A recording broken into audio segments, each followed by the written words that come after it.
Pinangunahan ni PLDT Global President and CEO Albert Villarreal ang pagbubukas ng isang app para sa ating mga kapatid na overseas Filipino workers, ang Tinbo o Tindahan ni Bossing. Siyempre, ang brand ambassador nila, none other than Bossing himself, Vic Soto. This time, I am just very happy and proud to be a member of the Tinbo family. Ibang-iba to. May kasamang may kasamang puso eh. Saka yung alam mo kahit paano, in my own little way, makakatulong ka.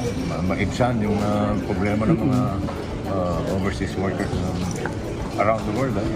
Ang layunin kasi ng Tinbo app, mas mapadali ang transactions ng overseas Pinoys papunta sa mga pamilya nila rito sa Pinas. Merong bills payment, load, e-gifts at marami pang iba.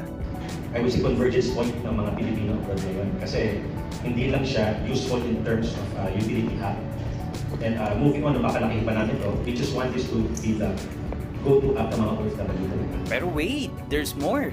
Papunta sa Hong Kong ang Tinbo Fam mula June 13 to 15 para makisaya sa 127 Philippine Independence Day HK Fest 2025. Sa Makabayan Film Festival, may pa-showing ng award-winning MMFF film ni Bossing na The Kingdom. At bibisita rin ang Team Raffy Tulfo in action. Yeah, sa mga ating mga kababayan overseas, around the world, abangan nyo po. Pwede na kayo mag-download ng Tinbo.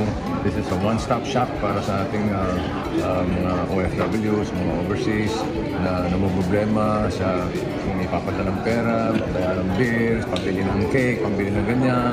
Ito yung malaking tulong para sa ating mga overseas Filipino workers.